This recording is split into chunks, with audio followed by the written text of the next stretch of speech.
Hello भारतीय history के बारे लेटेस्ट वीडियो देखने के लिए चैनल को सब्सक्राइब का सिंपल हिस्ट्री यूट्यूब चैनल पर आपका स्वागत है। सुग्रीव का विलास और लक्ष्मण का क्रोध रामायण के किष्किंधा कांड का एक महत्वपूर्ण प्रसंग है। यह तब घटित होता है जब राम ने सुग्रीव को उसका खोया हुआ राज्य दिलाने में मदद की थी, लेकिन राजा बनने के बाद सुग्रीव अपनी विलासिता में मग्न हो गया और राम के आदेश को भूल गया। सुग्रीव का विलास। बाली का वध होने के बाद सुग्रीव किष्किंधा का राजा बन जाता है और वह अपने पुराने दिनों की कठिनाइयों को भूलकर भोगविलास में डूब जाता है। उसने स्वयं को मद्यपान, नृत्य, संगीत और ऐश्वर्य में लीन कर लिया। उसे यह भी याद नहीं रहा कि श्री राम ने उसे सीता माता की खोज करने का वचन दिलाया था। वर्षा ऋतु समाप्त होने के बाद भी वह अपनी प्रतिज्ञा को भूलकर केवल अपने आनंद में व्यस्त रहा। लक्ष्मण का क्रोध। जब श्री राम ने देखा कि सुग्रीव ने अपने वचन को भुला दिया है, तो उन्होंने लक्ष्मण को सुग्रीव को सचेत करने के लिए भेजा। लक्ष्मण स्वभाव से ही पराक्रमी और तेजस्वी थे, और जब उन्होंने सुग्रीव की विलासिता देखी तो वे अत्यंत क्रोधित हो गए। वह धनुष बाण लेकर किष्किंधा पहुंचे और क्रोध से भरकर राजमहल के द्वार पर खड़े हो गए। उनके आगमन की सूचना सुनकर अंगद और तारा ने स्थिति को संभालने का प्रयास किया। तारा ने लक्ष्मण को शांत करने के लिए विनम्रता से उनसे अनुरोध किया और सुग्रीव को उसकी भूल का एहसास कराया। सुग्रीव का प्रायश्चित। जब लक्ष्मण ने सुग्रीव को फटकार लगाई, तब उसे अपनी गलती का आभास हुआ। उसने तुरंत श्री राम के पास जाकर क्षमा मांगी और अपनी सेना को सीता माता की खोज में भेजने की तैयारी की। शिक्षा।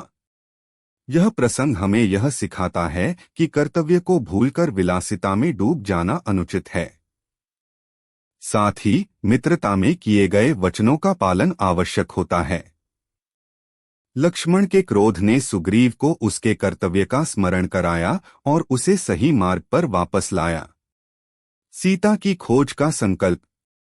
जब लक्ष्मण ने सुग्रीव को उसकी भूल का एहसास कराया, तो सुग्रीव को अपनी गलती पर गहरा पश्चाताप हुआ। उसने तुरंत श्री राम के पास जाकर क्षमा मांगी और अपने वचन के अनुसार सीता माता की खोज करने का संकल्प लिया। सुग्रीव का आयोजन। सुग्रीव ने वानर सेना को बुलाकर उन्हें 4 दिशाओं में भेजने की योजना बनाई। उसने अपने शक्तिशाली सेनानायकों को जिम्मेदारी सौंपी और खोज अभियान का नेतृत्व करने के लिए वानर वीरों को निर्देश दिए। 4 दिशाओं में वानर सेना का प्रस्थान। 1. उत्तर दिशा, शतबली के नेतृत्व में वानर भेजे गए। 2. पूर्व दिशा, विनत के नेतृत्व में वानर सेना गई। 3. पश्चिम दिशा, सुषेण के नेतृत्व में खोज अभियान चला।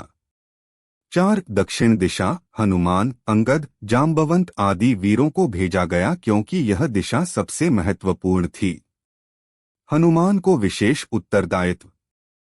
सुग्रीव को ज्ञात था कि हनुमान में अपार बल, बुद्धि और पराक्रम है। इसलिए उन्होंने विशेष रूप से हनुमान को श्रीराम की अंगूठी देकर कहा कि वे सीता माता तक पहुंचकर उन्हें यह अंगूठी दिखाएं ताकि माता को विश्वास हो जाए कि वे श्रीराम के दूत हैं। संकल्प और प्रस्थान। सभी दिशाओं में भेजे गए वानरों ने सीता माता को खोजने की प्रतिज्ञा की और अपने अपने मार्ग पर निकल पड़े। हनुमान, अंगद और जाम्बवंत की टोली दक्षिण दिशा में समुद्र पार करने की योजना बनाते हुए आगे बढ़ी। शिक्षा। सीता माता की खोज का संकल्प हमें यह सिखाता है कि जब कोई कार्य संकल्पबद्ध होकर किया जाए तो सफलता